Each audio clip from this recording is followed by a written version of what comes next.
俄罗斯与乌克兰对卢甘斯克地区北顿涅茨克市的争夺仍在继续。不过呢，俄军已经在1号公布了第3阶段的特别军事行动的目标，包括控制尼古拉耶夫州、敖德萨州和哈尔科夫州。那结合俄罗斯这个第2阶段的目标，就是对准东部的顿巴斯地区。张先生，您觉得这个第3阶段的目标透露出什么信息？俄罗斯方面能够实现吗？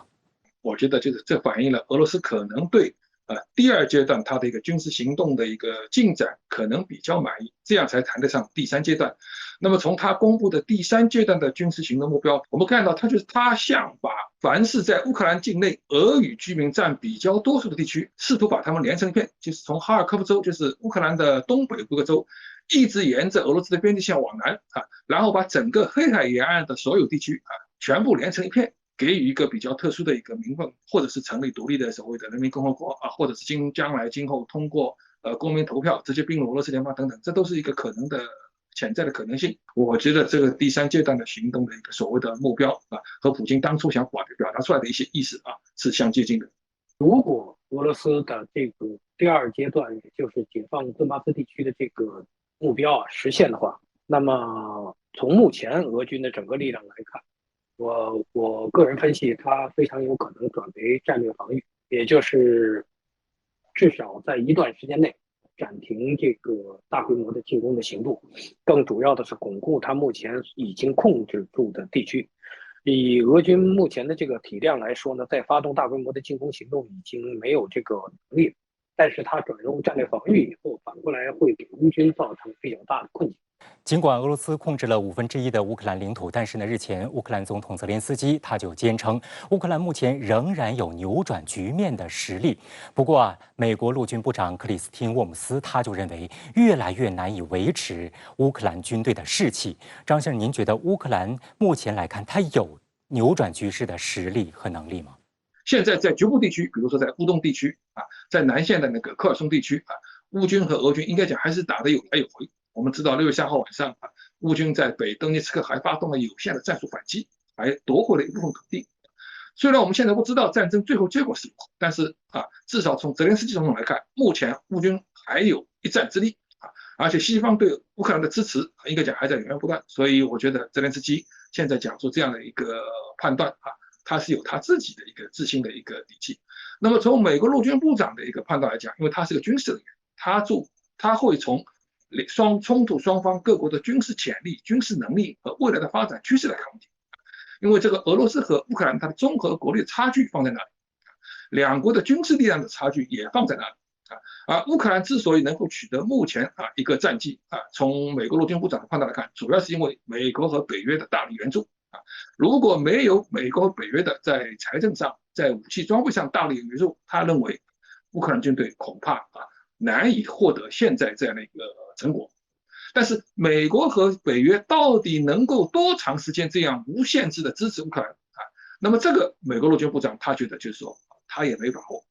截至6月3号，俄乌冲突已满100日。据新华社援引俄罗斯消息报网站报道，6月1号早些时候，俄国防部下属的一个委员会公布了第3阶段特别军事行动的目标，它包括控制尼古拉耶夫州、敖德萨州和哈尔科夫州。俄军将在清除顿巴斯的乌克兰民族主义分子和乌政府军后进军上述3州。那么，为什么俄罗斯要提前点名这3个州？俄军不断优化战术，战场推进成果大幅提升，背后又是何人在指挥呢？乌克兰叫嚣要用美国武器攻击俄领土，俄战略火箭军部队95%处于完全战备状态，局势会否再升级？一起来洞察关键。值得注意的是，俄军第2阶段军事行动目标当时是由俄罗斯中部军区副司令明涅卡耶夫正式宣布，但目前第3阶段特别军事行动的目标并非由俄军方高层人员正式宣布，而是由俄罗斯消息报网站报道放出消息。对此，有分析认为，第2阶段目标是在军事行动展开之后正式公布的，现在尚未结束，还在收尾，因此所谓的第3阶段特别军事行动的目标由媒体向外透露，更像是一种放风与舆论攻势。那么，从公布的第3阶段作战目标来看，俄希望把乌克兰塑造成一个彻底的内陆国家，最大程度杜绝俄罗斯的安全隐患。俄方所聚焦的哈尔科夫是东部重工业与文化教育中心，著名的莫洛佐夫坦克设计局和机械制造厂就坐落于此。拿下这里可以削弱乌克兰的工业实力，并为俄罗斯所用。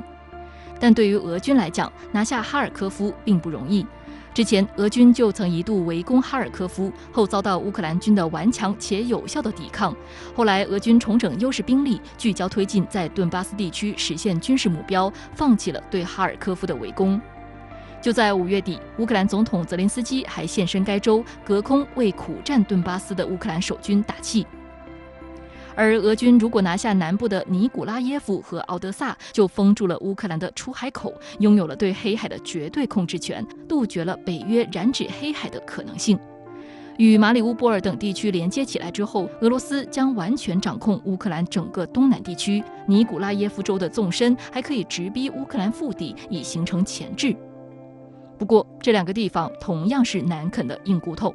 以敖德萨为例，据称敖德萨城市地下大约有2500公里长的隧道，这些隧道连成片组成了一座坚固的地下堡垒。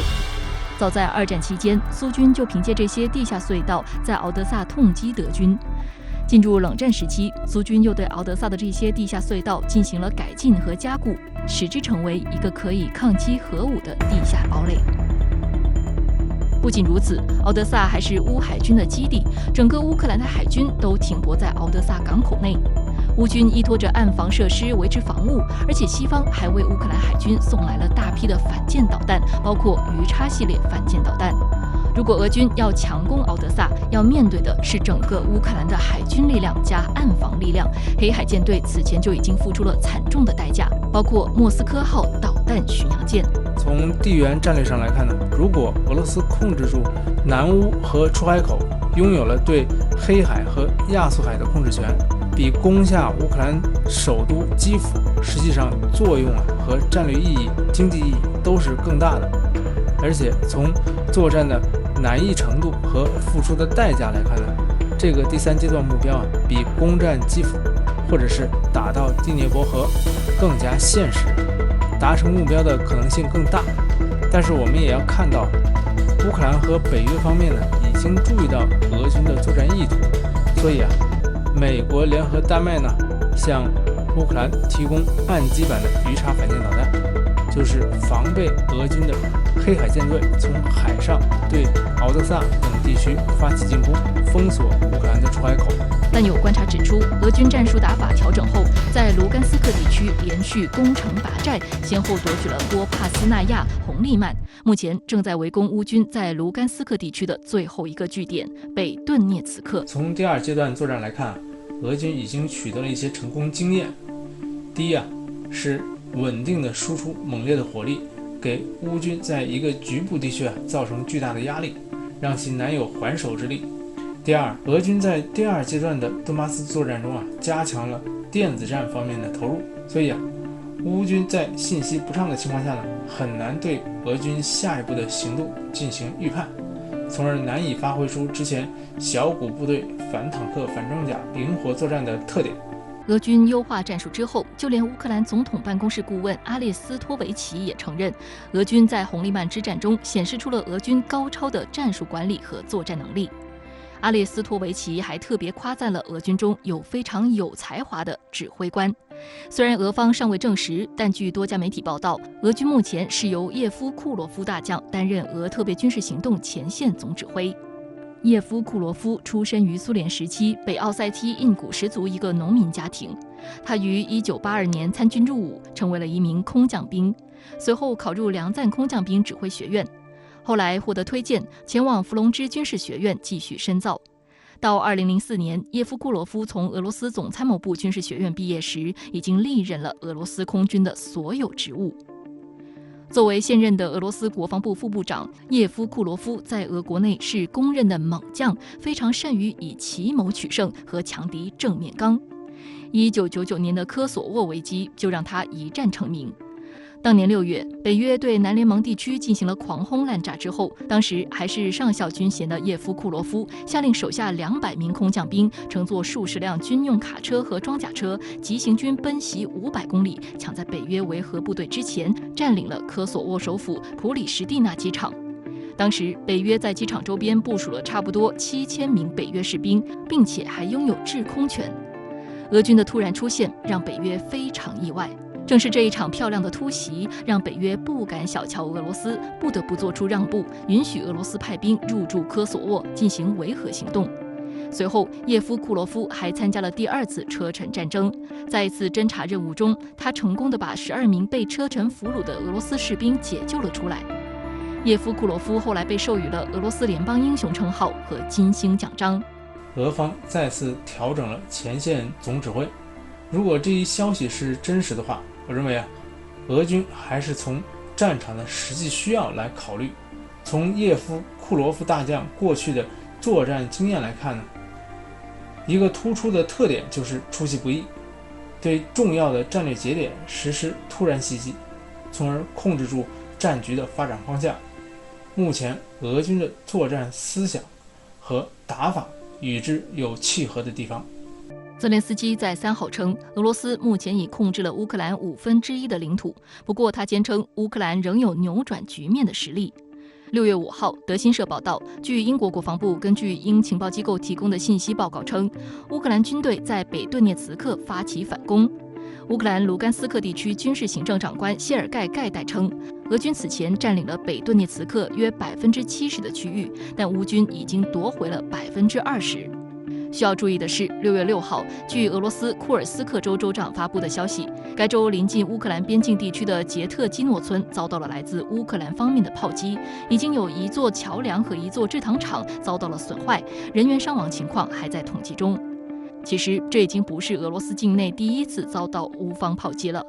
5月12号，靠近乌克兰边界的俄罗斯别尔哥罗德州村庄就曾遭到炮击，致1人死亡，6人受伤。俄罗斯与乌克兰交界的一些地方遭到乌军方面的炮击，我认为这只是一些偶发的事件，并不会形成乌军对俄罗斯境内目标连续性的有意识的攻击。因为乌军目前主要的精力还是应付在乌克兰境内的俄军的攻势，对于俄罗斯境内的目标乌军更多还是打击那些距离边境比较近的弹药库和油料库，从破坏后勤补给的考虑出发。值得注意的是，乌克兰议会议员切尔涅夫近日声称，不排除会用美国武器攻击俄领土，这让外界怀疑这是乌军反攻的方式之一。但这样一来，反击力度将大大升级。对于乌克兰的反击言行，俄方连连发话。6月5号，俄罗斯总统普京警告称，如果美国向乌克兰运送远程导弹，俄罗斯将会攻击之前没轰炸过的目标。Чтобы никому не было обидно, но их наши системы ПВО щелкают как орехи. Уничтожены десятки. Просто десятки. 对于不断升级的局势，美国国务卿布林肯6月1号就出来灭火说，基辅向华盛顿保证不会用美方提供的多管火箭炮系统攻击俄罗斯境内的目标。Specifically with regard to weapon systems being provided, the Ukrainians have given us assurances that they will not use these systems against targets on Russian territory. 另一方面，乌克兰军队士气也大受打击。美国陆军部长克里斯汀·沃姆斯近日在参加美国智库大西洋理事会的一场活动时承认，面对持续的炮击，维持乌克兰军队的士气将更加困难。俄媒称，自5月底以来，社交媒体上充斥着乌克兰部队向指挥部和泽连斯基喊话的视频，士兵们抱怨条件艰苦，公开拒绝服从上级命令。乌军甚至开始抓壮丁，让未经训练的平民加入领土防卫旅去填补战线。乌军也开始设立督战队来阻止士兵逃跑。白俄罗斯总统卢卡申科透露，乌克兰总统泽连斯基与乌军将领之间的严重冲突正在加剧，而且争吵在1个月前就出现了。卢卡申科称，泽连斯基正在与波兰达成协议，波兰试图夺走乌克兰西部曾经在波兰统治下的部分地区。乌克兰民族主义者以及军方对此感到不满。俄乌冲突以来，美国总统拜登一直在宣称，任何关于乌克兰的决定都不能没有乌克兰的参与。但是，据美国有线电视新闻网6月3号的报道，最近几周，美国一直在和英国、欧盟等国定期的会面，试图为结束这场冲突制定计划。这么大的事儿，我们看到乌克兰并没有参与，这是什么操作呢？金女士，那其实就是这场战争它具有代理人战争的性质。那么乌克兰在这场战争中，其实对于战争的走向，它的选择权非常的有限。预估的数据是，像乌克兰现在每个月它的这种保证政府正常运转的这个资金规模是50个亿。我们看上次G7国家承诺的援助，经过各方这种拉锯，最终达成了198亿。即使这样，它也坚持不了多久。美国也好，欧盟也好，其实国内的这种民粹力量，它其实一直是高涨不下的。那么经济社会的危机，它会直接关系到这种各国政府的稳定。所以呢，我们其实不难理解他们在私下会晤，寻求结束冲突。我们注意到，美国至今呢还没有直接的向乌克兰提供 M270这样的远程多管火箭炮系统。有分析就认为呢，像这样的武器非常的敏感。美国方面虽然说他不断的在拱火这个俄乌局势，但是他心里非常清楚，一旦乌克兰用这样的武器来袭击俄罗斯的本土的话，那么就相当于美国把自己卷入到了这场冲突当中，这是美国不愿意去参与的。江先生，您怎么来看这样的一个分析？更主要的一点是，美国现在要极力的避免与俄罗斯迎面相撞，爆发第3次这个世界大战。美方的另外一个战争目标，除了就是不让俄罗斯在这场战争中有任何的一个收获，要让彻底的削弱俄罗斯在未来10年以上的时间内，发动新的这个战争的这样一种潜力。基于这样一种考虑，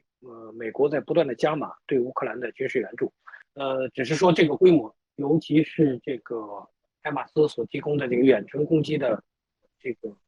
弹种，有可能会有所限制。不少观察都认为呢，自从去年年底开始，拜登政府就拱火俄乌发生冲突，以达到这个以乌制俄的目的。江先生，您觉得美国这样的目的，你有什么样的观察？他要如何收这个场呢？从目前的情况来看，美国的战略目标应该说还是基本上实现。把乌克兰从俄罗斯身边拉开，美国的这个战略目标实现。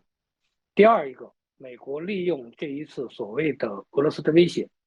强化了西方的同盟。我们看到了，在这个2月24号以后，美国与西方国家不仅仅是与北约国家，包括与其他的非北约国家，都在加大了对俄罗斯的围堵，利用俄罗斯的这样一个威胁，重新确立了美国在欧洲政治安全事务上的一种主导权。随着时间的推移，可以想象，对于俄罗斯经济发展的这个潜力，对于俄罗斯社会的这个稳定，都会造成一系列的这个困境。乌克兰危机发生之后呢，各种复杂的因素作用之下，也加剧了美国国内的高通胀。因此呢，很多这个美国的参众议员他们都在说，不要再对乌克兰进行军援了，要把钱用在刀刃上。目前我们知道，美国正在面临这个中期选举，那拜登政府会不会考虑到目前的经济状况还有通胀的情况，来改变介入俄乌冲突的各种方式和做法？现在美国内也有一些反对意见包括像特朗普。他们都说，现在美国内本身经济形势并不乐观第一季度它的环比是下降了1.4%，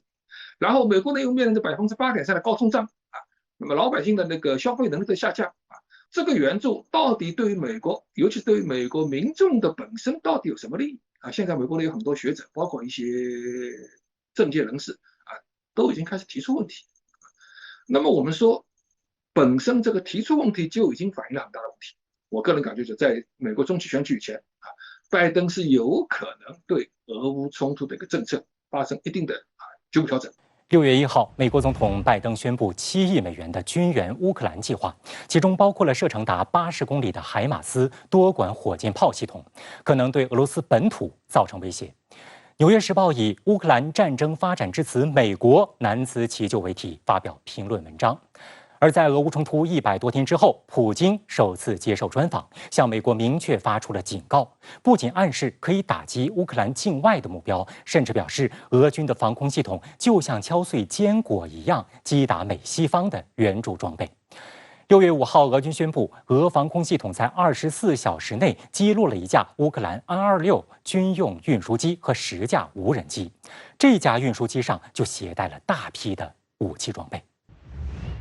6月2号，乌克兰通讯社报道，美国国防部负责政治事务的副部长科林卡尔表示，美国国防部向乌克兰承诺的海马斯多管火箭炮系统已经运抵欧洲，乌克兰军人需要经过约3周时间的培训，学习如何使用该型火箭炮。这次运往基辅的海马斯系统射程限制在80公里左右，因为美方不希望乌克兰军队向俄罗斯领土的目标开火。即便如此，海马斯的射程已经是美国此前向乌方提供的 M777 榴弹炮的3倍多，不仅可让炮位安置在俄军炮兵的射程之外，同时还可以打击俄军。这些火箭弹还可以轰炸远在战线后方的俄军后勤仓库。如果乌军把海马斯运到俄乌边境，甚至可以对俄本土造成严重威胁。俄罗斯更加关注的是，当美国和北约向乌克兰方面提供武器装备升级的时候，意味着可能的更大的潜在的风险，意味着整个北约对于俄罗斯在军事上的进逼和战略上围堵的加强，都会随着武器装备提供，随着军援的升级，会进一步的来加强俄罗斯面临的安全的困境。当前呢，从俄罗斯的角度来说，看到的是提供会对俄罗斯领土进行攻击的武器，那远程打击能力意味着俄罗斯必须要进行军事上的调整，要破除西方对俄罗斯的这种军事战略上的围堵。此次美国不但为乌克兰提供了远程多管火箭炮系统，还同意其盟友向乌克兰提供 M270 多管火箭炮系统。6月2号，英国外交大臣特拉斯和美国国务卿布林肯举行电话会谈。英国请求美国允许其将从美国采购的 M270 中程火箭炮系统在几周内提供给乌克兰。布林肯称，美国没有理由阻止英国向乌克兰转运 M270。英国首相约翰逊与美国总统拜登已于6月1号就向乌克兰转运 M270进行过电话沟通。M270 多管火箭炮是典型的远程火力装备，车体上的2个一体化发射箱最多可以装填12枚227毫米的火箭弹，装填制导火箭弹的情况下，射程约70公里。不过，该炮最新的 GMLRS-12 火箭增程弹药最大射程已经达到150公里。有分析指，如果乌克兰军队用 M270 火箭炮在苏美地区进行火力打击，可以覆盖俄罗斯本土的库尔斯克、布良斯克等城市。另一方面，海马斯虽然火力不如 M270，但由于吨位小，可实现打了就跑的目标。这2款火箭炮将大大增强乌军在顿巴斯的攻击力。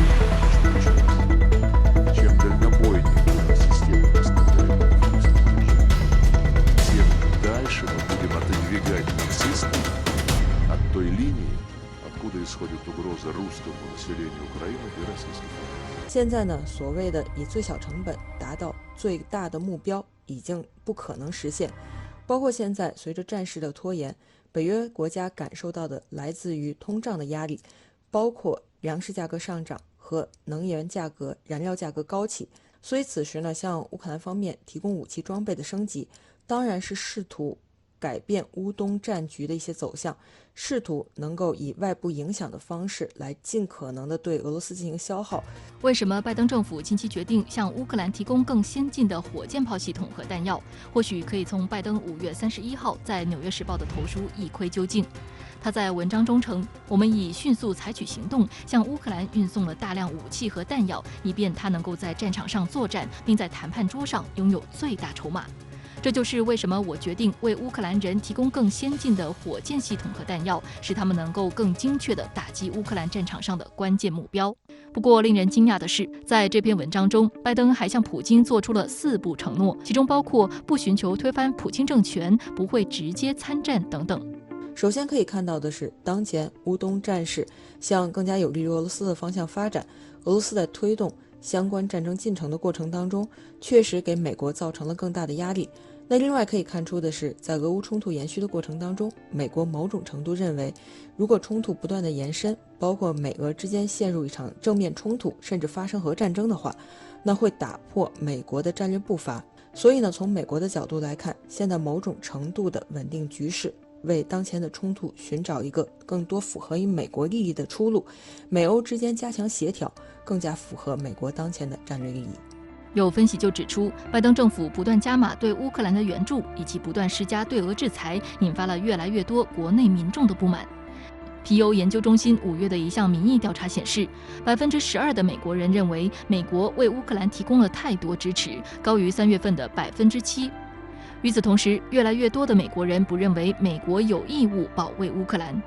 根据民意调查公司晨间咨询5月下旬的数据，认为美国有义务帮助乌克兰的民众比例从50%降至44%，其中共和党人只有32%同意美国有义务保卫乌克兰。When Americans go to the grocery store, they will pay yet again higher prices. When Americans go to the gas pump, they will spend even more for their gas because there is no free lunch. $40 billion cannot be created out of thin air.反对拜登政府不断向乌克兰送钱送武器的美国议员不只有保罗一人。美国共和党众议员班克斯就公开建议说，与其向乌克兰提供新的一揽子援助，不如向每名美国人发放1000美元。不仅共和党议员，连部分民主党议员也开始重新思考美国对乌克兰巨额援助是否合理。一些议员警告拜登政府，未来的援助计划可能会失去国会的压倒性支持。此外，美国国会近期还对五角大楼全力施压，要求监管这些援助资金细则。资深民主党参议员、参议院军事委员会成员伊丽莎白·沃伦在一封邮件中表示，对已拨款的援助资金全面核算，对于过去和未来的资金申请都至关重要。在5月底的一次国会听证会上，被拜登提名为美国欧洲司令部总司令的克里斯托弗·卡沃利将军也赞同沃伦的立场。他认为，美国人应该对这些资金进行深思熟虑的应用，并对其进行全面核算。有一些美国的议员已经提出，这种所谓内病外治的方式是不足以解决美国现在面临的通胀等一系列的问题，不足以治愈美国自身，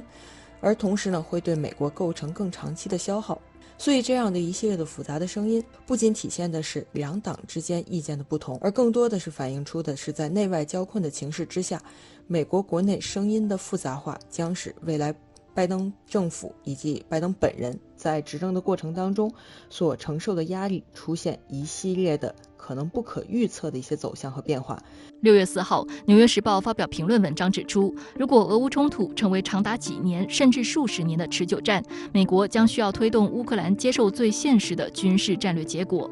文章还指出，同样紧迫的是，美国需要将支持基辅的部分负担从美国本身的预算转移到欧洲盟友的身上。金女士，我们知道这个欧洲国家对俄罗斯能源的依赖，这个是有目共睹的，大家都知道。但是欧洲国家却不断的在能源问题上制裁俄罗斯，他们是有什么替代方案吗？短期内，大家其实是一个现实的评估，就是这些所有的它的替代方案都没有办法替代对俄罗斯的能源依赖。这也解释了为什么这个欧盟国家在这个制裁俄罗斯能源的问题上，第6轮制裁相比较前5轮制裁来得更为艰难，留了更多的口子，更多的国家拿到了豁免。说俄乌冲突它是彻底让欧洲人坚定了在能源问题上与俄罗斯进行脱钩的这样一个战略决心。这个方向我认为应该是不会有大的这种反转了。那么它主要的这个几个支柱呢，第一个其实就是多元化，那么第二个呢，其实支柱就是它的加速它的绿色能源转型。那么第三个呢，可能就是提高能效。那么第4个呢，其实是加大基础设施投资，其实加强欧盟范围内这种能源的这种基础设施的相互联系，这样呢就可以消除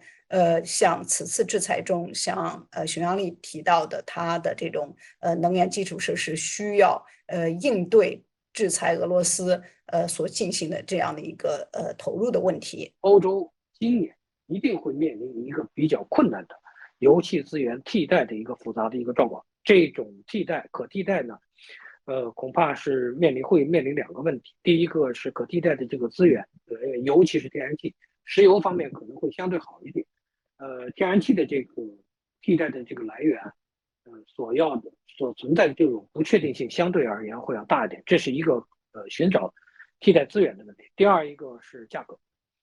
油气资源的这个可替代的过程，以及目前俄乌冲突所造成的这个高油价、高气价的这样一个状态，会持续比较长的一个时间。这种高油价、高气价的一种状态会进一步的推动这个欧洲的通胀。那么通胀水平的不断的提高，对于欧洲的经济的发展，对于民生都会造成比较大的一个压力。有评论认为，此次俄乌冲突升级之后呢，西方对乌军援、对俄罗斯全方位的制裁，以及芬兰和瑞典宣布抛弃中立国地位等种种举动，意味着俄罗斯和西方国家陷入到了新冷战。好，张先生，您认同新冷战这样一个说法吗？未来俄罗斯和西方国家关系的这种演变，您怎么来研判？就看你怎么样理解这个新。因为我们讲传统的冷战是指那个二战以后苏联阵营和西方阵营之间的冷战啊。那个冷战主要包括几方面内容，一个是意识形态的完全对立，第二个是军事集团对峙，东方有华约，西方有北约，第三个经济的完全平行的两个独立市场体系。那么从这个角度去判断，我就是说，现在俄罗斯和西方的确已经陷入了某种程度的新冷战，双方的意识形态冲突虽然不像冷战时期那么激烈，但是很显然是道不同不相为谋，分道扬镳啊。从军事上现在已经不光是两个军事集团对峙的问题，而是已经爆发了某种程度的热战，就是双方在乌克兰进行的代理战争。本来俄罗斯我们讲在苏联解体后，他也是试图把自己融入西方世界，成为世界经济市场的一部分。但现在我们看到西方试图把俄罗斯摘除出这个世界，把它和世界市场彻底隔离。那么我们讲俄罗斯经济和西方经济渐行渐远，并也是一个可预见的效果。所以我们从这几点看，就是说俄罗斯和西方的确是处于一场新冷战之中而且这场新冷战和原来的冷战不同的是在某些时刻甚至还会爆发一些热的军事冲突那么这种前景应该讲对于未来的国际局势来讲，的确是一个比较危险的，或者说是一个比较消极的存在。俄乌冲突已经进入第105天，对于这场冲突，俄乌双方在言语上都是胜券在握。不过呢，联合国助理秘书长兼联合国乌克兰危机协调员阿明阿瓦德日前就表示，这场冲突现在和将来都不会有赢家。应该如何来理解这番话？这场危机的解决之道究竟在哪里呢？美国最大的问题就是现在他是个赢家，如果乌克兰局势最后以俄罗斯基本实现自己的目标，全世界都会看到美国及其北约没有办法支持乌克兰也没有办法支持其他欧洲国家当他们面临威胁时候那么对美国的一个霸权，对美国的一个战略能力都会产生很大的怀疑那么这个时候恐怕美国的硬实力也好，软实力也好都会受到很大的影响。那么到那个时候，美国还能不能称之为赢家我觉得是要打一个大大的。我觉得要继续重回谈判。那么第二呢，就是美欧，尤其是美国，应该和俄罗斯之间有直接的对话，因为无论分析这场战争最终怎么走向，根本的因素，美国还是一个最重要的相关方。所以说，直接对话，我觉得这一点是非常必要的。那么在这样的一种基础之上，我们条件成熟的时候，可以继续构建这种多边的这种对话合作机制，来推动全面的和平协定。石油、天然气、食用油、粮食、化肥，近几个月以来，欧美多国的物资都在涨价，民众钱包持续的缩水。美国总统拜登还创造出了一个词“普京涨价”，并开始公开使用，将美国的高通胀甩锅给了俄罗斯。拜登称，俄在乌的特别军事行动是导致全球天然气和食品价格上涨的原因。美国物价上涨的70%都应归罪于普京提高汽油价格。对此，普京在接受俄媒专访时火力全开，批评这完全是胡说八道，并指出这都是一环扣一环，根本不关俄罗斯的事儿。欧美国家滥用制裁大棒，如今痛遭反噬，会否见好就收？北约国家展开大规模军演，但团结形象的背后，各自又有着怎样的盘算呢？一起来洞察关键。实际上，自5月份以来，北约已举行了行动代号为“刺猬2022”、“铁狼”、“欧洲捍卫者2022”和“快速反应2022”等多场大规模军演。外界称，密集演习剑指俄罗斯。不过，尽管北约国家尽力维护着内部团结的形象，但也有观察指出，自俄乌冲突爆发以来，欧洲国家就被绑缚在美国战车上，不仅丧失了战略自主，还在经济、政治、军事等多方面被美方收割。而随着俄乌局势的延宕，许多欧洲国家也逐渐看清了利弊得失，开始各谋出路，从而导致了北约内部的分裂。例如，法国总统马克龙日前接受采访时再度表示，我们绝不能羞辱俄罗斯，因为这样到战斗停止的那一天，我们就能通过外交手段铺平摆脱危机的道路。他还称，我相信法国应该充当调解人的角色。实际上，俄乌冲突以来，马克龙的确多次与普京通话，试图从中斡旋。马克龙3号表示，过去半年间，他与普京的对话时间超过100个小时，但他也直言道，这些对话没有取得明显的成功。此外，意大利也多次表态愿意调解俄乌冲突。意大利总理德拉吉表示，俄罗斯和乌克兰均希望意大利能成为两国的安全保障国。上个月，意大利还向联合国提交了一份和平框架，该方案意在冻结目前的交战前线位置，这意味着乌克兰在南部和东部将失去大片领土。这个方案最终遭到俄乌双方的反对，谈判也不了了之。由于美国的这样一个拱火的这个火上浇油的这些政策加上英国，还有这个中东欧的这些国家，法国、意大利呢，调停的呼吁呢，并没有得到重视，反而受到中东欧啊，包括美国啦一些政治人物的一些攻击。在这种情况之下呢，我想他们的这个矛盾啊，还会持续下去。除此以外，北约中还有不想加入对俄制裁行列的国家，例如土耳其、匈牙利等国。土耳其一直表态自己是中立派，愿意做俄乌之间的调解人，不会加入美国主导的对俄制裁。土外长恰武什奥卢还说，土耳其控制着从地中海进入黑海的通道，决定取消或推迟一些原计划的北约海军演习，以此表示尊重俄罗斯对自身安全的担忧。俄乌冲突爆发后，土耳其积极斡旋，在不到2周的时间内，埃尔多安2度和普京电话会谈。同时，埃尔多安也与乌克兰总统泽连斯基通话，并促成了俄乌外长在安塔利亚外交论坛的会谈。这是俄乌冲突后双方高层的首次直接对话。他这么做呢，我想呢，一个呢，他要凸显自己的这个独特的地位；第二呢，就是说他要保持一定的灵活性，保持跟俄罗斯对话渠道，凸显他在西方内部的一个话语权。俄其呢也不能完全相信美国，不能完全相信北约和西方，但是呢他又不能这个完全跟俄罗斯呢站在一块，这就决定了他只能采取这样一个所谓的相对中立的这个政策。不过，以波兰、立陶宛、阿塞拜疆等国为代表的新欧洲国家则全面支持乌克兰，不仅大面积开放机场、口岸，还多次向乌克兰直接运输战略物资和先进武器。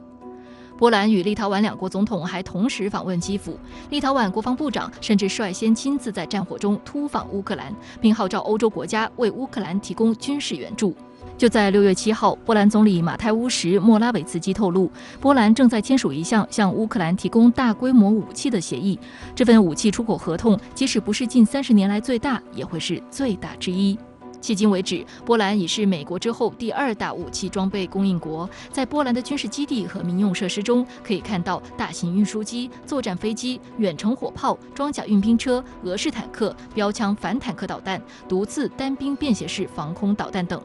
可以说，波兰已成为北约组织参与俄乌冲突的前沿阵地。邻居隔得近，那就更需要用一个务实的立场来处理跟俄罗斯的关系。那现在呢，这些国家呢，因为觉得自己既是欧盟成员国，也是北约成员国还有这个美国在后面做一些倚仗，他们认为呢，可以毫无顾忌的去推进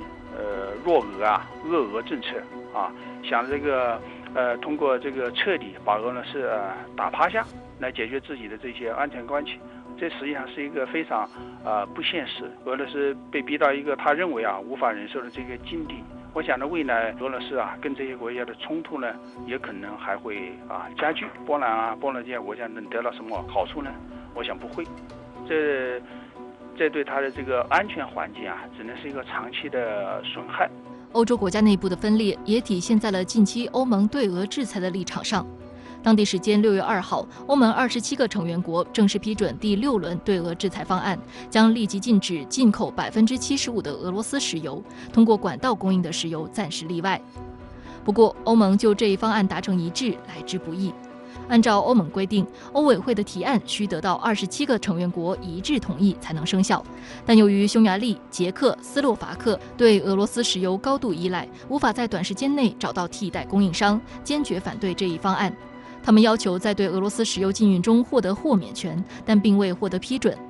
匈牙利总理欧尔班曾形容欧盟关于禁运俄罗斯石油的提议就像是原子弹，必须要设法避免。最终，欧盟内部就折中方案达成共识。根据第6轮制裁方案，保加利亚获准继续通过海路从俄罗斯进口石油，直至2024年。匈牙利等国也可以暂时继续通过德鲁日巴管道获得俄罗斯原油。分析人士对此指出，这表明部分欧盟国家已经意识到对俄制裁正在损害本国经济。尽管欧盟成员国就部分禁运俄罗斯石油达成一致，但欧洲舆论普遍认为，欧盟内部利益诉求不一，分歧暴露无遗。德国经济部长哈贝克表示，欧盟在对待俄罗斯问题上表现出的团结正开始崩溃。当地时间6月3号，斯洛伐克经济部发表声明称，欧盟对俄罗斯石油禁运使斯洛伐克承受了各成员国中最沉重的打击。欧洲很多国家呢已经意识到，制裁跟反制裁呢对欧洲经济呢已经造成了很大的一个反噬。现在欧洲很多国家呢也在问，最后的临界点呢到底在哪里如果是民意出现严重的反弹，那政府呢也有可能会改弦易辙。所以应该说现在是处于一个比较僵持的一个阶段。因此，不少观点指出，美欧对俄施加制裁只是一损俱损罢了，因为欧盟的禁运将对俄罗斯造成多大打击尚未可知。实际上，尽管西方接连出台制裁，旨在削弱俄罗斯的石油收入，但俄罗斯每月仍然从石油和天然气销售中获得数十亿美元的额外收入。美国能源信息署统计数据显示，俄罗斯3月从美国第9大石油供应国攀升至第6位，月石油供应量近乎翻倍，达到421.8万桶。俄罗斯财政部近日发布的预估数据显示，俄罗斯预计6月石油和天然气销售收入将增加3930亿卢布，约合63.7亿美元。